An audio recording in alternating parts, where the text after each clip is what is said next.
Your thoughts, John, on the press conference?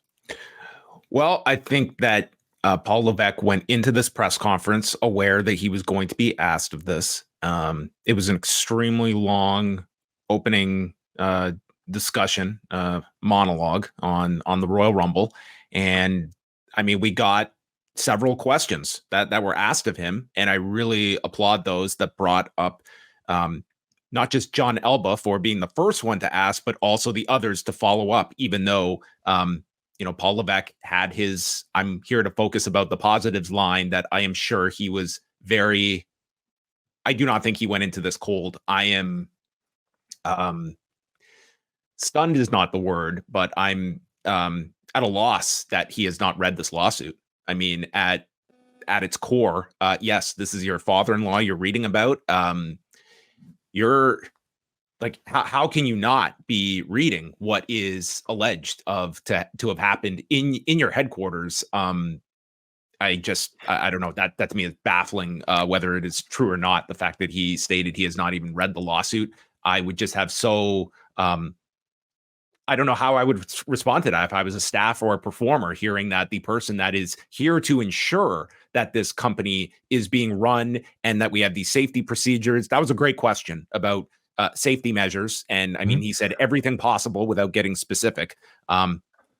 Anyway, let's get through a bit of a recap, just again for people who may not have seen the press conference. So, first question was from Sportskeeda, and it was a question about Netflix, and essentially it just kind of gave Leveque an opportunity to promote, the WWE's deal with Netflix. The second question was from John Alba, representing Fightful, and he was asking, to what degree of knowledge did Paul Leveque have of the current allegations in this lawsuit? And mentioning the board vote, when initially the board voted unanimously for Vince McMahon not to return, and then Vince McMahon making his intentions known, and then suddenly it was a unanimous vote to allow him to return.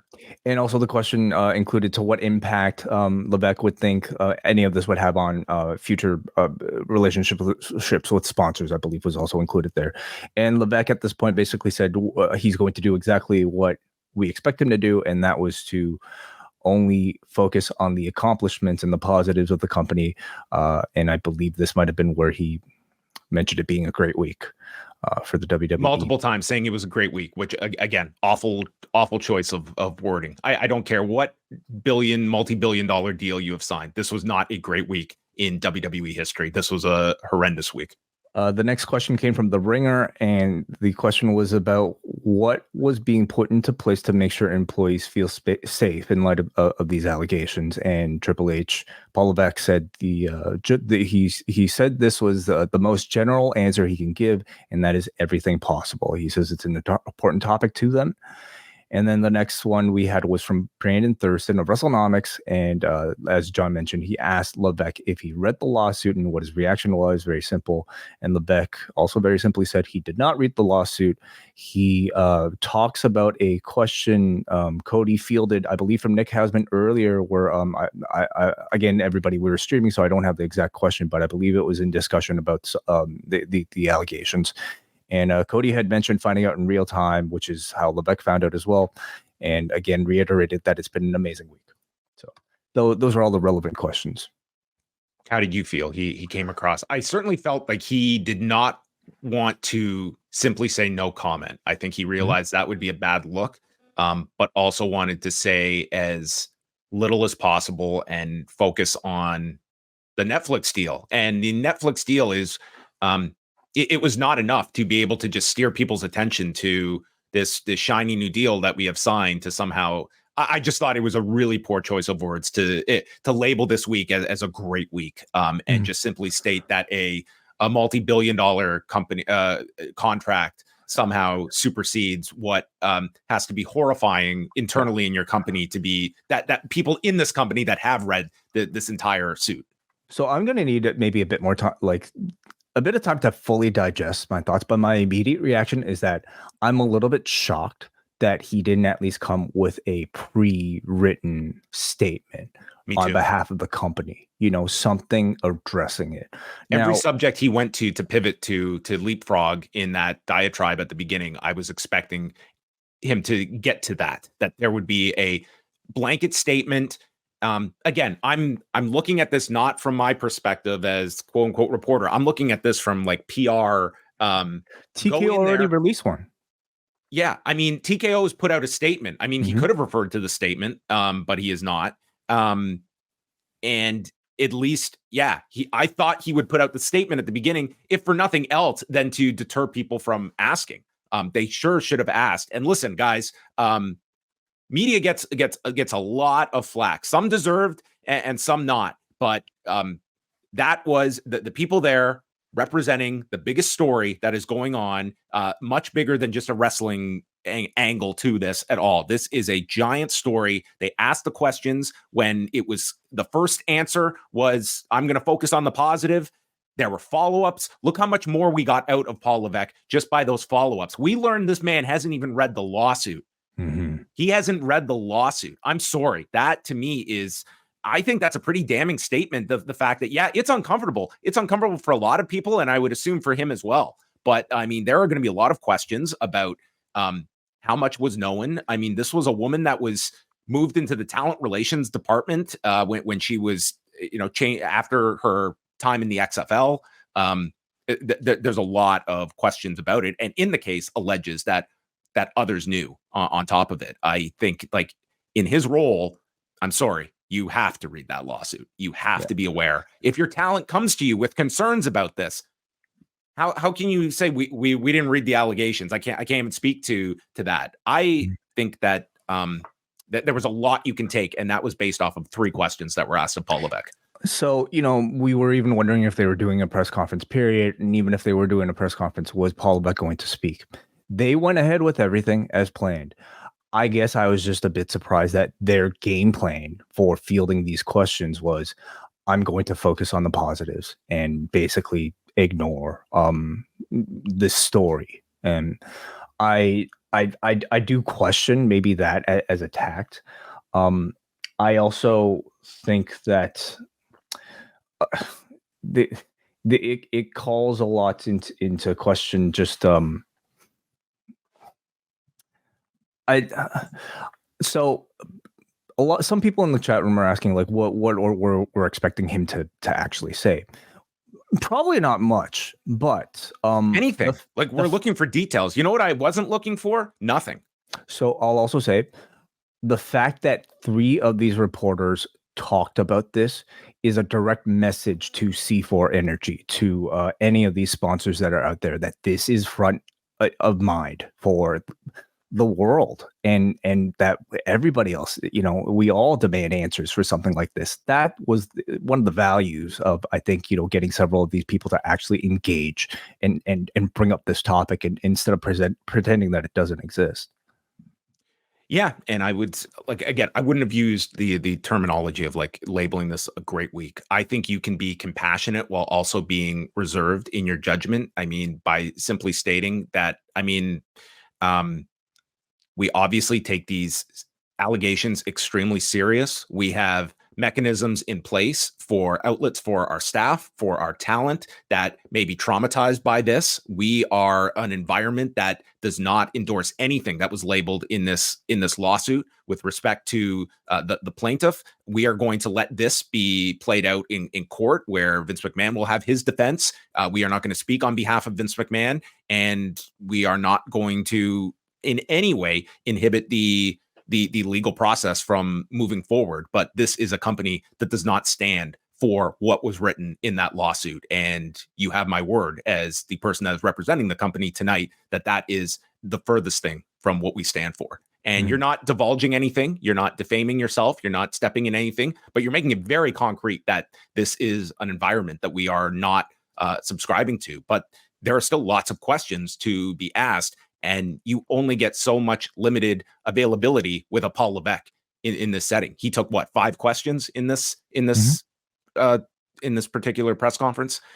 So those are just some of my thoughts listening to it. But joining us right now, this could be our sponsored segment of the show, but C4 Energy is not presenting this segment. We are joined by Brandon Thurston, fresh off of the Royal Rumble event at Tropicana Field and the ensuing press conference after the fact. How are you tonight, Brandon?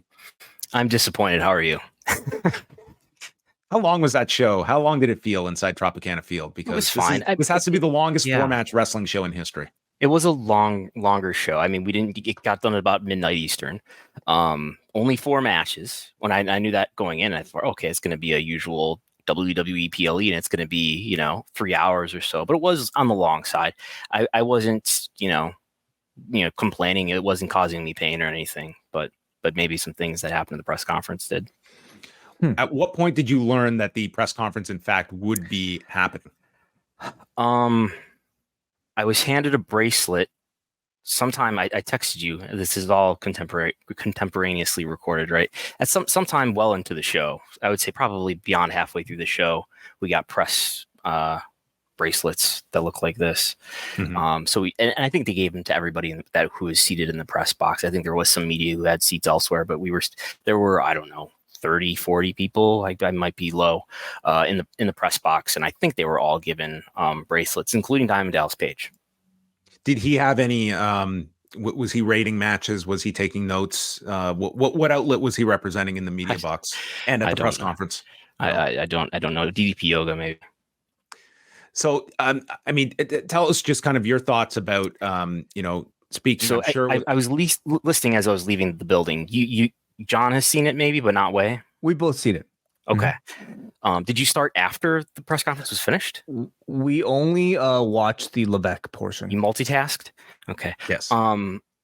So Cody was also asked a question. I don't know if you're aware of that. And Cody, I mean, Cody is a higher level talent. If you're going to ask it to somebody, at least it was asked to somebody who's a higher level talent. And he just sort of said some stuff about, WWE's a family, and we found out about this in real time when you guys were finding out about it.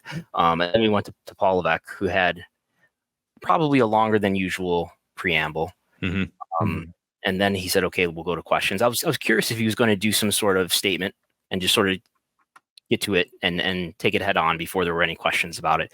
But he didn't address it in his opening remarks. And there were 3 questions. He took, I don't know, maybe some like 6 questions. He called for 2 more questions after Byron Saxton was ready to wrap up. But he took 3 questions about the Vince McMahon lawsuit, sex trafficking lawsuit. And didn't really answer any of them. John Alba asked first. John Alba asked about, I know you guys probably already reviewed this, but we did. I thought they did a real good job of asking a really pertinent question about the board of directors and why Vince was let back onto the board of directors after his exit earlier. I asked him whether or not he had read the lawsuit, and he said he had not. In hindsight, I wish I had said, had you read any articles with some of the graphic details? I was pretty stunned that he would state that he has not read that lawsuit. Like, again, I understand like this is, his father-in-law that it deals with, but I just don't understand how he could not have read this lawsuit, that he, is overseeing all of this talent, all of this staff, that he has not read this. I mean, it's probably a failure of preparation on my part. I could have just started reading him some excerpts from it or something. How did you feel? Like, it was interesting to hear from him that he was, I am sure he went into this not just cold. I think he was probably very much prepped for this. I think that the introduction at the beginning was likely by design. I was surprised he didn't put a statement out there at the beginning as sort of, to potentially just ward off anyone that was kind of on the fence about asking or not. And then just seemed to go back to, like I said it earlier, I thought it was a really poor choice of words to continue to go back to. It was an incredible week. It was an incredible week. I just think a lot of people are going to take that. I'm sorry, like a giant rights deal is not going to supersede what everyone has been exposed to over the past number of days. And I think there are ways that you could divert attention, but at the same time, just going back to that specific line, I don't know, that struck me the wrong way. Yeah, and to be honest, I take no joy, as maybe some other people do, in criticizing the wrestling media. But when we just read a lawsuit that has numerous, there's sexual assault, sexual coercion, there's the graphic descriptions of rape in this lawsuit, and we have some people who are asking about a Netflix deal or asking him about whether today's WWE is better than the Attitude Era. I think that's totally that's the wrong choice to make when we're talking about some of the most serious allegations that we've seen levied against the most powerful person in the history of WWE, who's been the patriarch of this company for 40 years until now. And there should be no other question asked to the executive vice president of this company other than questions concerning that story. Allegations of rape inside of the company headquarters. Like, yeah. This is not a distancing ourselves from Vince McMahon's story. This is alleged to, in part, have happened under this roof with knowledge of others. I just, absolutely, I can't agree with you much more than that. I'll give him the credit for the fact that, like, we didn't know if this press conference would happen, if he would go out there. I mean, he could have just no comment, yeah. And he didn't do that. He could have just not participated, period. Yeah, like I have to give him that credit for at least going out in front, and by following up, such as you guys did after John Elba asked the initial question, like we did get, morsels of information there, like the knowledge that, okay, he has not even read this lawsuit yet. I think that's somewhat noteworthy. It's not breaking news, but that's something. And again, you're very limited. Will you read it? Will you read it in the future? Is something else I could have said. Well, there's obviously, you and I think together we pooled like every possible question that would be of interest here. And I'm curious, Brandon. Were there a lot of people that were trying to ask questions? And just even personally, are you surprised that at this point you are still chosen? For these sort of questions. I will say this: it does seem like they're definitely not trying to avoid me at a minimum. Mm-hmm. I don't know what their thought process is, but it's not hard for me to ask a question. I sort of get the sense that they understand. This would be my guess, that they understand I'm only going to ask a question to Paul Leveque, and they let me do it. So credit to the WPR people for allowing that to happen. Tons of people were raising their hands. Yeah. Okay. How would you feel? We didn't get a chance to kind of just get your thoughts on the fact that the resignation did go down on Friday night. Slim Jim was out. Slim Jim was back on. Yes, we didn't do a breaking news show. I didn't have the heart to bother you for again on Friday night. You're doing SmackDown with Neil. You did just fine. But just, was that? Were you feeling like this is what this was leading towards, that a resignation scene? Like we had discussed as well, like just the idea that, it would need to be Vince ultimately agreeing to a resignation. It, based on like what we could decipher was like, he cannot be forced out here.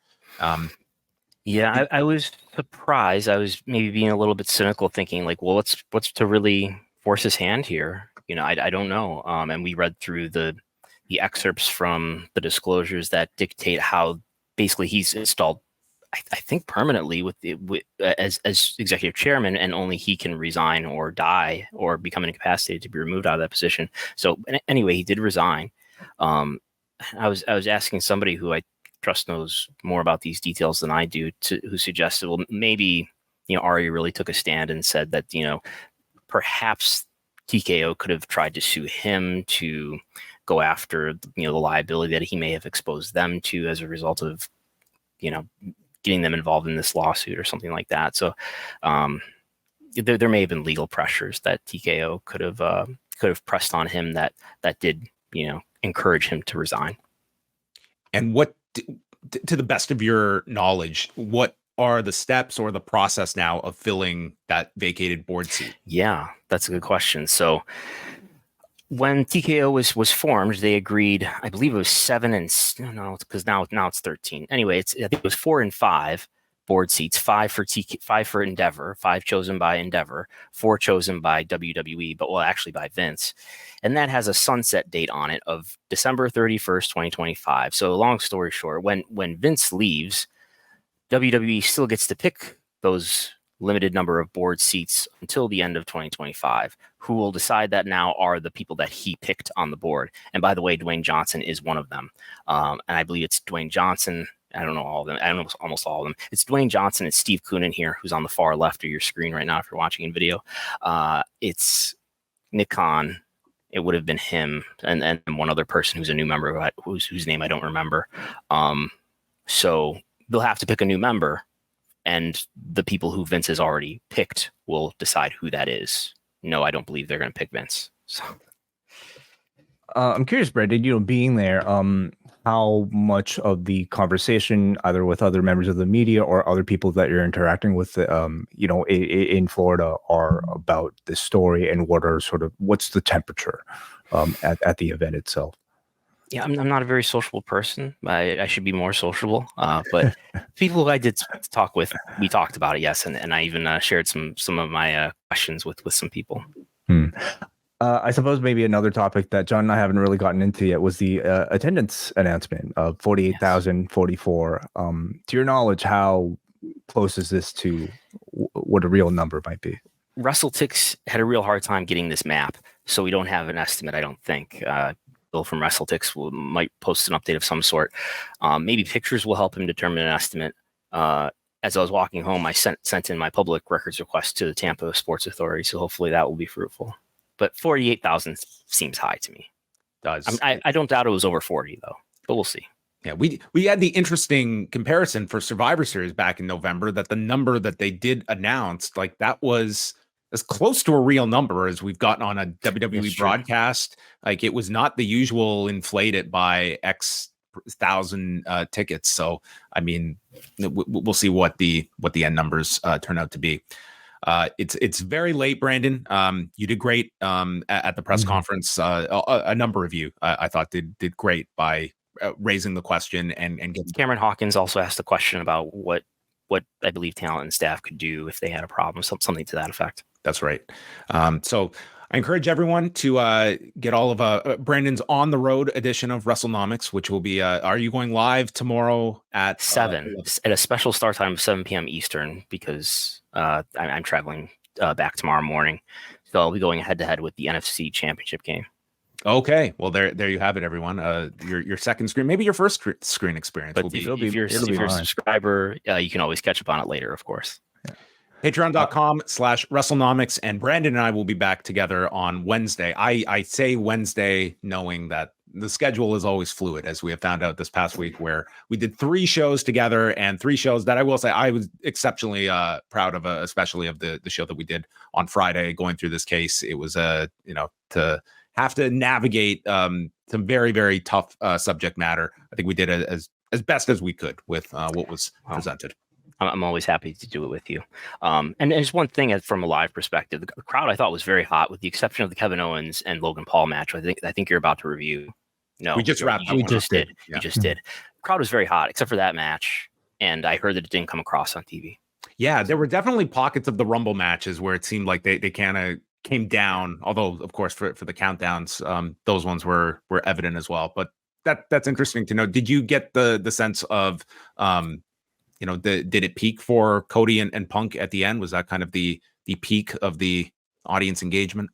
I would say so. I felt it was hot throughout, except there was a real lull during the Owens and Logan Paul match. We were all kind of gaggling up for the press conference at the end, so it was not full attention there. But did they let you see the end of the main event, or yes, we saw the finish, we saw the last elimination, and then we won. Okay, well, there you go. I'm still waiting to find out who won between Roman Reigns and Sami Zayn last February, but we will let you go, Brandon. Thanks so much for jumping on with us tonight. We really appreciate it. I won't end the stream now. I will just merely X out. Have a good show. Yeah, that's what we call a Cino. My mouse did start to travel over there. I was like, oh, I know what happens. All right, take care. Goodness. All right, take it easy, Thank you, Brandon. All right, Brandon Thurston joining us live from St. Petersburg, the site of tonight's Royal Rumble. Yeah, and just for me, just to the both of you, just tremendous job trying to cover all of this over the past week. 3 editions of Pollock and Thurston, all of them incredibly important for your listening, and just great work. Well, thank you very much. I do appreciate it.